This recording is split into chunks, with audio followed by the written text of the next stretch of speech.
Hi, folks. You're with Tacitus today. Tacitus today, your pushback channel, and thank you for joining this radio audio live stream. In this essay, I'd like to talk about something I assume many of us have come across, where the person that we're talking to pretends they can't hear or understand what you're saying. They pretend deafness or confusion, or they misheard you, or they keep on asking for clarification. And this can be over the simplest sentences, or just simple words.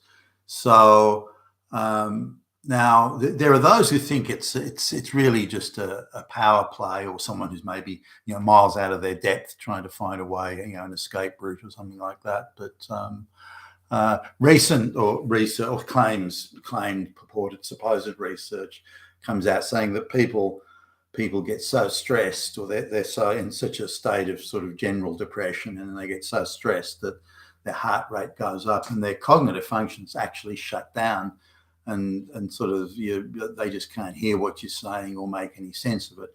Now, it could be people that are not concentrating. They got so much on their mind that what you're saying just goes into a sort of a background noise, and they're off in their own little reverie, and they really aren't. They're just not concentrating.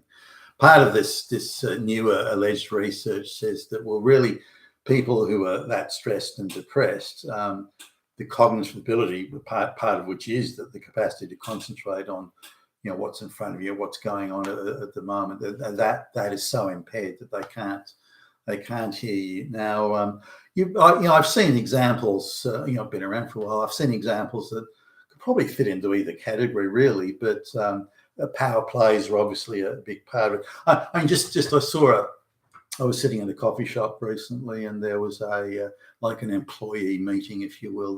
The boss was talking to an employee, and the boss was in this interaction, the boss was it was a straight white guy from what I gather, but he's over promoted, and his subordinate sounded better qualified than him, whether it was just on the subject or whatever. And the subordinate was quite well dressed and seemed quite self-assured, and this, you could tell that this alone sort of made the supervisor, the boss, feel a little insecure. So he wanted to kind of establish some sort of supremacy, if you like, in the interaction, rather than just treating it as a professional interaction. It had to be he wanted to turn it into a master servant thing. And so I'm watching this now. For me, any supervisor or boss that is that insecure needs to be counselled. Hey, you're a professional doing a professional job. You're not here on some sort of petty little fucking hobby horse bullshit. So, but anyway, this is I'm sort of listening to this and trying to pretend like I'm not listening. But the boss guy says, "Okay, well, tell me what happened at the meeting." Like, this guy must have been out to see a customer or something like that, I'm guessing. And well, I spoke. This is subordinate begins. Well, I spoke to Jim, and he said he's happy to go ahead. Well, you just back up right there. Just back up right there. So what did he say? So who was it? Who were you talking? Okay, it's just, now the supervisor knows full well who the customer was. He knows full well who's at the customer. He's already declared that in the earlier preamble. But suddenly he's pretending, well, I don't know who you're talking to. I don't know what you mean. I don't know who the customer was. And so it's right. So back up. So who did? And so this was constantly done. So what did you say? To just repeat that? Okay, say that again. So what you're saying is that, and this time, but said in an imperious tone as well, an overly sort of heavied up imperious tone. So now the whole thing was done not because he didn't hear, not because he didn't understand, not because he didn't know, is to establish a power dynamic that was, I think, completely irrelevant and was really based around the insecurity. Now, there's a lot of affirmative action appointments. It's sort of not that it doesn't happen, but it's quite rare, or on a relatively rare basis, to see that happen with a straight white male boss. You much more see it as and women assert their authority by making you jump through petty little hoops you have to say that you're not a Nazi or something, things like that. Being a petty little bureaucratic things that you have to fill out this form, and women love that sort of power dynamic establishment. But coming to this idea of not understanding or cognitive shutdown. Now, I've seen this a number of times where you can see the person, you can almost sense their heart rate going up, and so every utterance you make, they go, sorry, and the eyes are darting around, they're looking left and right, and it appears like they're a cornered animal desperately trying to find an escape route, and so they can't deal with what you're saying. So you can simplify the sentence, simplify it even more, and simplify it again, and they're still going, sorry, and pretending they just don't know or can't hear. But of course, they can hear.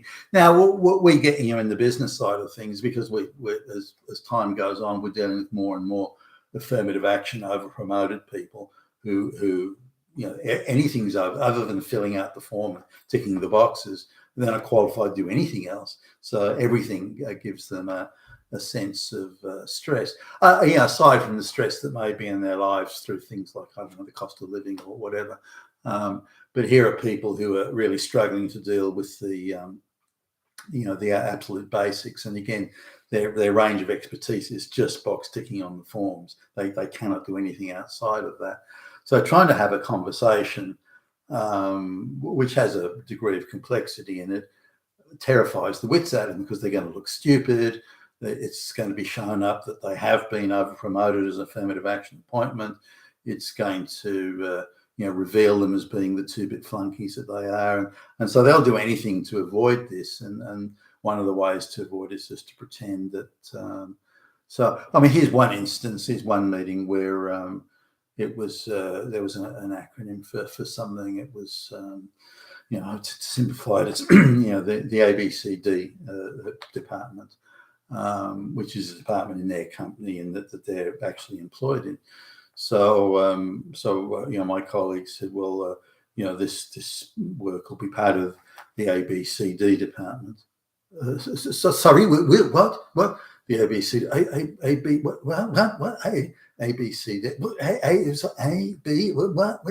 And they just pretended that they had no idea what we're talking about. Yet it was the department they worked in, and these are the sort of the obfuscations, if you like, that are used. I think it falls into two categories. I think there is people that become so stressed. There's they shut down. And here's one instance where we had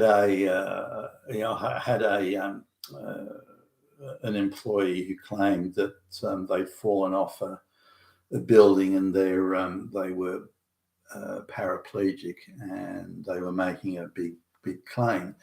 And so we're talking to the lawyers, and the lawyers said, look, it's going to court in a few days, but the private investigator we'd hired to So, we was driving past. So I said, okay. So I went driving past with the camera, and I had a driver in the car, and she volunteered for it. But she,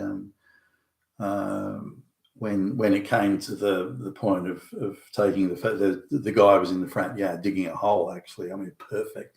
I mean, it was just absolutely perfect so you're going to take a photograph of it. But the woman in the driver's seat, for some reason, the stress of it just panicked her. And so, when I said, slow down, I want to take a photograph, she hit the gas and just planted the foot on the pedal. And the car was just quite a powerful car. It took off, G-force. And then I was screaming at her in her ear to slow down and take a foot off the thing. But all cognitive functions had shut down because of the stress. And so these things happen. I've seen it happen, say, in court, where the stress of being in court is so much that people's cognitive functions shut down, or they're in such a state of fear and stress that they think any utterance they make is going to result in a bad outcome. So they go into shutdown. So I'd be interested in the comments below. I think depending on the scenario and the situation, it can be, there is definitely cognitive shutdown in some cases, but in another one, there's it is a power play, as I mentioned earlier in the with the boss and the subordinate. But yeah, put your comments below, and I'll be interested to see what you think. You've been with Tacitus Today, your pushback channel. Thank you for listening.